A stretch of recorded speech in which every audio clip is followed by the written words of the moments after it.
Click. Excuse me, miss. Could you take a photo for us? Me.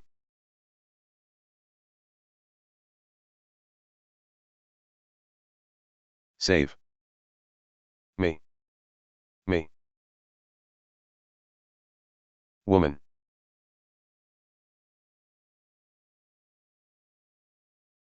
Me. Realizing a beat late that she was talking to me, I met the mother's eye and mustered a polite response.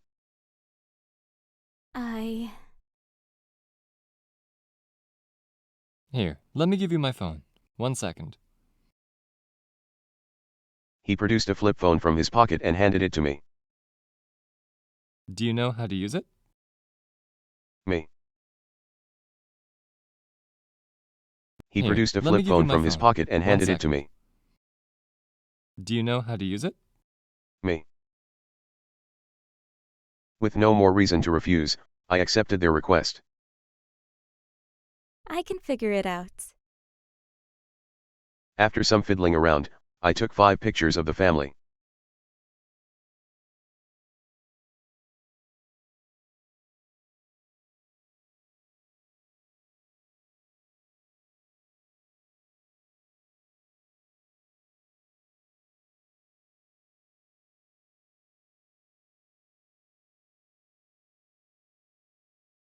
First picture. First picture. Back. History. Auto forward. History. Back. First picture. The first was by accident. Second picture. Back. Second picture. Back. History. Auto forward. History. Back. Second picture. The second was out of focus. Third picture. Back. History. Auto forward. Save. Auto forward. History. Back. Third picture. The third was slanted. Fourth picture. And the fourth was great. Fifth picture. The fifth, I took just in case. Back. The fifth, I took just in case. My jaw hurts from smiling. Shush now, she did us a big favor. But Mommy, they're just photos. They're not just photos, dear. They're mementos. Mentos? Like the things you put into Coke? No, silly, like frozen memories. Snapshots in time that fit in the palm of your hand. I want to hold them. Can I hold them, Mommy? Of course, dear. But first, what do we say to the kind stranger? Girl.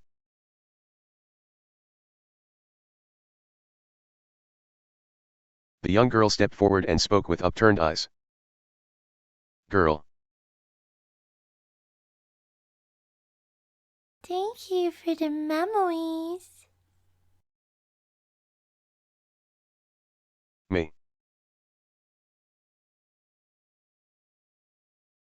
Was I ever as adorable as her? A smile crept onto my face, and there I allowed it to stay. The pleasure is mine. Girl.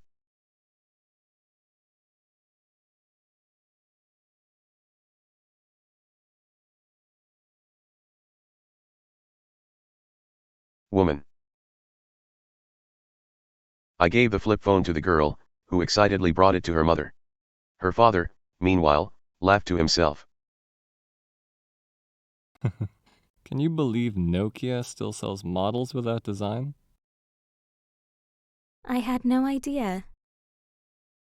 The lens and the software are new, but there's still something nice about holding on to a piece of the past. But I'm preaching to the choir.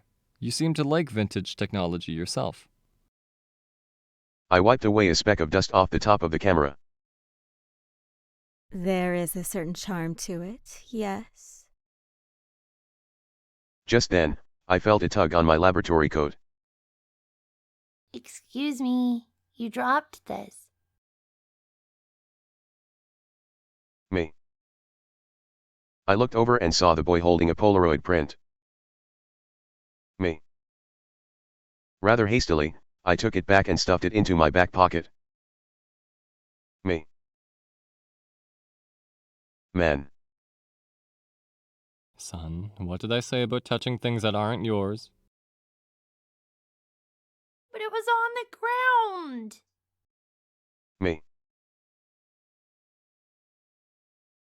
I, noticing that I was holding my breath, exhaled slowly. He did not see anything, I convinced myself. He is right. That was my own fault. I bent down and put a hand on the boy's shoulder.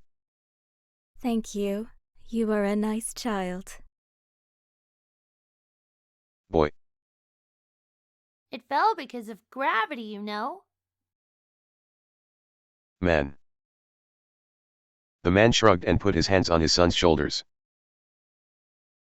They've been interested in science ever since watching Bill Nye. Me. I did not know who that was, but nodded with a knowing expression. The older one said he wants to become a scientist, do research in a lab somewhere. In outer space. Yes, in outer space. As if to find his son's future workplace, the man looked up at the sky. Pushing humanity forward is great and all, but you know what I think? Young people need to learn to look back first. Only then can we all be ready for the challenges up ahead. The future will always be out there waiting for us, so it would do some good for everyone to slow down and think about the past. The way I see it, why give up on old magic for new science before at least trying to keep both? Me.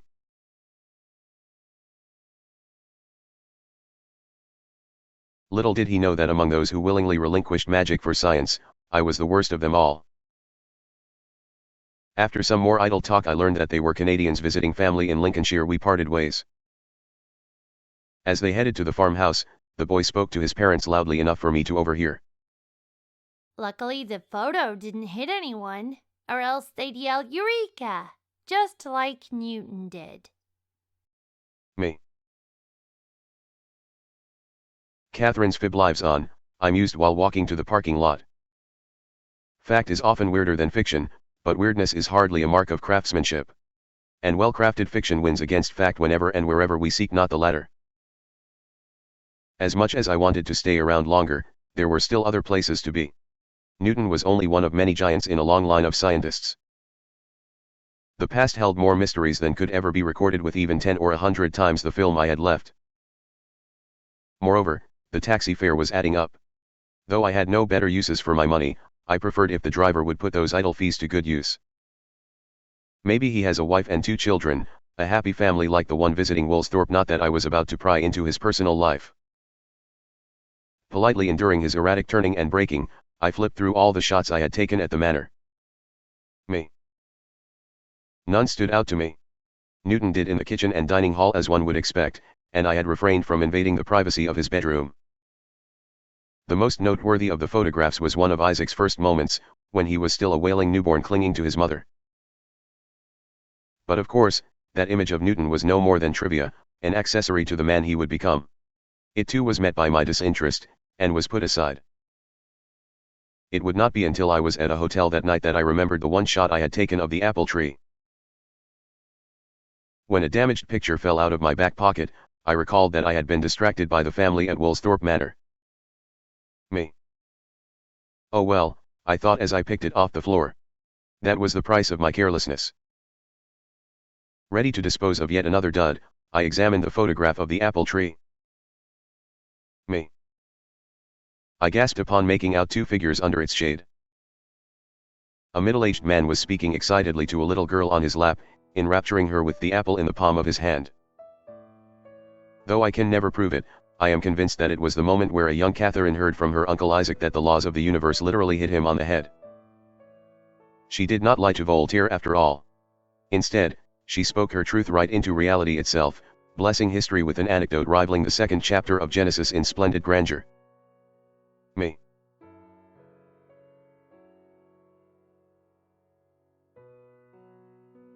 I sniffed, sensing something rising from my chest to my nostrils. As soon as I arrived in Bern the next day, I made a detour en route to my destination, the Swiss Federal Institute of Intellectual Property, where Einstein worked as a patent clerk, and found a print shop. A blonde Swiss girl helped me package and ship a single high-quality print of the photograph to my apartment in America.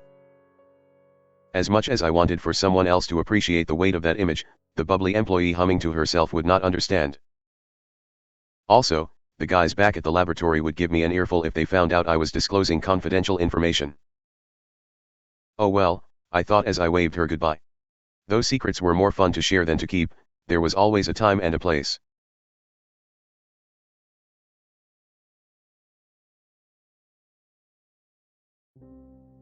While Father's friends would all stay in the guest bedrooms during their visits, only Greg had his own designated quarters.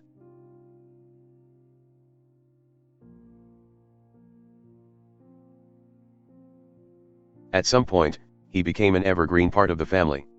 Increasingly, he would eschew his duties as the director of a prestigious research institute and spend weeks in our castle, discussing his latest project with Father. It was fine that he did so, despite not even the President of the United States knowing the details. Father gave his honorable word, and privileged information about the magical world in exchange. Thinking about it now, Greg was getting a good deal. Father valued honor more than life, and it was not as if there was any reason for a recluse like him to involve himself in the politics of non-magicians. Maybe Father knew this, and simply enjoyed talking about his world to his best friend. Surely he, like everyone else, relished the chance to speak about themselves to an attentive listener. And listen Greg did. He was certainly both more knowledgeable about and more interested in magic than I ever was. In fact, what little Father passed on to me was only mastered thanks to the encouragement of my godfather, who would oversee my daily practice. This is so boring, I groaned while practicing anti-aging charms on my bed. If only I could learn how to make a fireball. I can only imagine what you would do with a new power like that. Greg smirked and closed the tattered book on his lap. It's a shame that magicians are the ones quickest to abandon their craft. You wouldn't believe how much people pay to grow back their hair and hide their wrinkles. When he touched his thinning scalp and laughed, crow's feet appearing around his eyes. Greg was decades younger than Father, yet looked decades older. Despite Father nearing 80, he appeared about the same age as a non-magical 30-year-old thanks to a combination of health and beautification magic. As he, like other heads of magical families, was loath to develop and pass on any magic rendered obsolete by science, those anti-aging charms were the only forms he had taught me, his intended heiress. But science is cooler. I hopped off my bed and danced around the room, arms spread like wings. Being able to fly without any incantations or potions is awesome. When scientists figure out how to slow down aging, I will have no need for magic at all. Greg stood up from the chair and looked out the window at the well-tended garden below. I still remember when your mother would present the most marvelous creations at dinner time. I did, too. When guests were over, she used to oversee meal preparations rather than leave it up to the family chef and his assistants. Using her own family's magic-assisted recipes, she would serve the most incredible dishes, meat roasts cooked uniformly inside and out, soups that changed flavor, desserts that sparkled like stars and melted on the tongue. Though dinner guests had ecstatically given their compliments to the lady of the house, Father would firmly rebuke her in private. We must be sensible ambassadors of magic, I had heard him say. Magic is not to be used frivolously. Mother had protested that even the latest gastronomical technologies could not compare to the magical techniques passed on by her own mother, but her defense had only become less emboldened over time. And one day, her frivolous use of magic had stopped completely. A world without your mother's desserts is a sad one. Greg turned to me. One day, you'll look back on your childhood and cherish the most meaningless things, the most magical things. His shimmering eyes, his unshaven lip, his tired demeanor.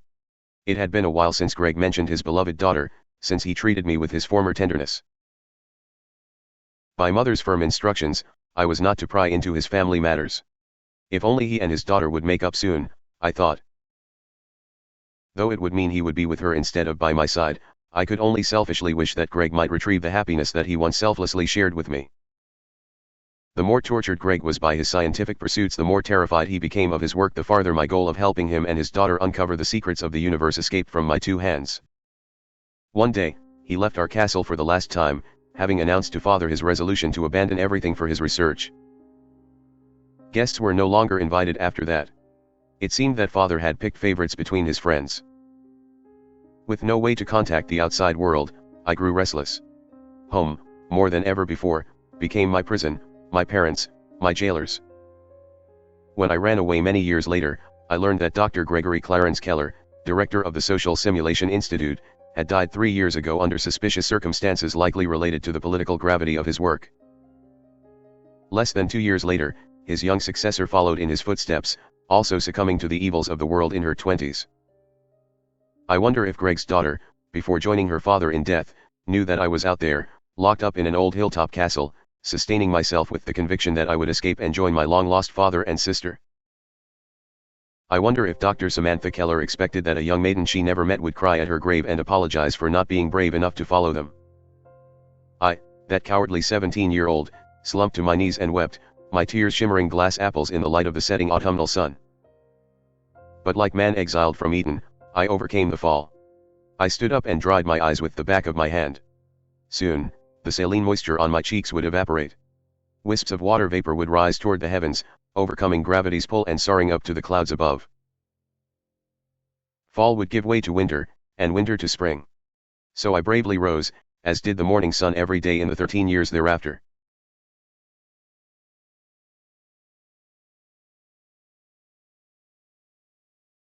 When I was back in America, I made one final stop with the camera. No one on my team opposed my decision. Not that anyone was in a position to oppose me. The entire project depended on me, my endless funds, and my magical artifact. Besides, they were too distracted by the suitcases of film I had brought back. That would keep them busy as I attended to my private matters. The car ride from the airport took 5 hours. My escort, a balding scientist, talked the entire time. I'll have you know, I loathed going to your place back in the day. The drive took forever, and not being able to send texts or check my email almost drove me crazy. But wow, is the view ever something? Almost makes it all worth it. Me. I nodded and smiled, but said nothing. My default setting in situations like these. After we steered down a lush forest path, the GPS stopped working. I had no idea where we were, but the driver knew the way by heart. He had seen the forest many more times than me, having visited twice a year with his father. Back then, how could I have known that he would become such an important colleague and mentor in the years to come? How could I have known that he had seen the forest many more times than me, having visited twice a year with his father?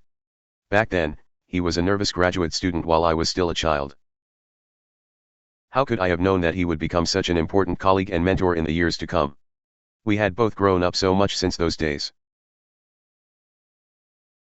Are you sure this was not too much trouble for you? You asked that already. Sorry. No worries. You must be tired. Yes, I must be. When I had found myself alone in the non-magical world, it had been through the help of those who knew Father that I made it. Among them had been those who saw me as a ticket to my family's wealth. And, I am ashamed to say, I fell for the ruses of many who sought to exploit my position as heiress.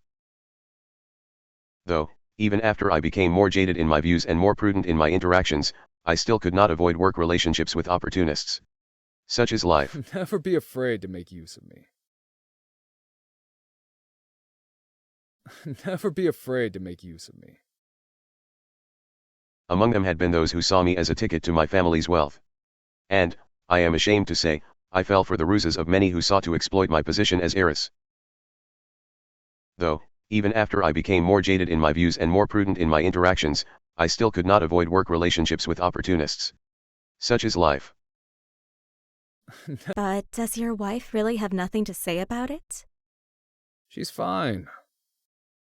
Was she not angry about your overtime hours? Nah, that wasn't a problem. She was pissed about me spending time with a pretty young lady at work. A pretty young lady. Who else but you? Me. Me. The blood rushed to my cheeks as I struggled to maintain an even tone. That is quite a terrible misunderstanding. Yeah, it was a whole ordeal. But after she talked with you at the last Christmas party, all suspicions were dispelled. I beg your pardon. I do not understand.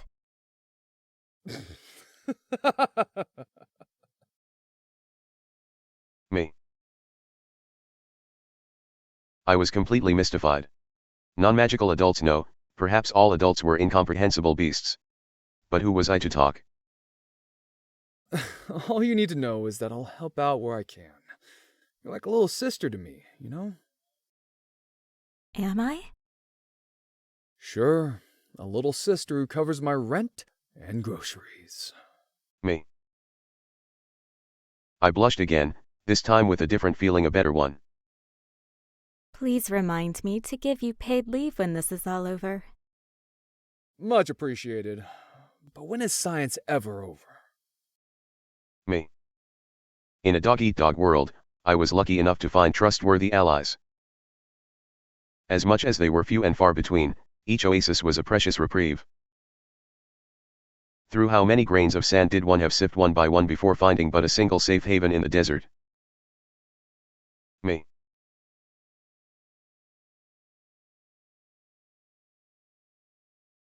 Escort. We arrived at the gate some time later. My steps were tentative when I opened the door and stepped out. Me. I glanced over. My companion was still in the car, adjusting his seat to lie flat.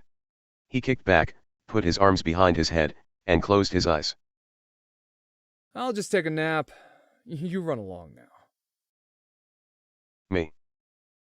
Thank you. Escort. His bonus was all but signed. After giving a nod that he could not see, I went ahead by myself. Me.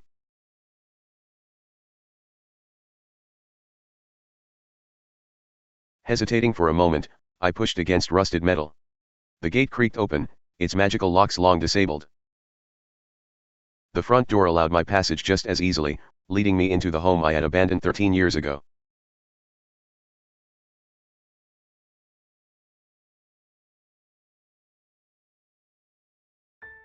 Me.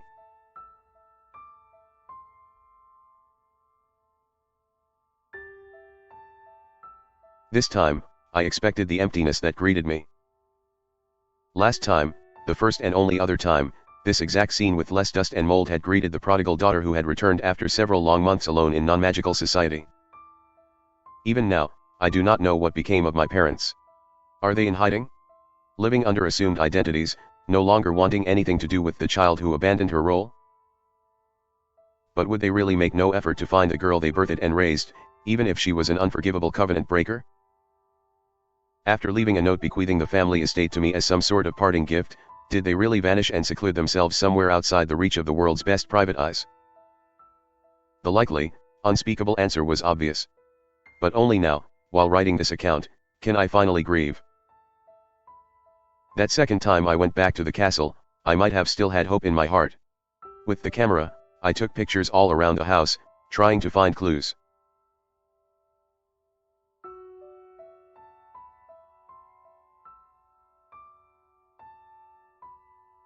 Click.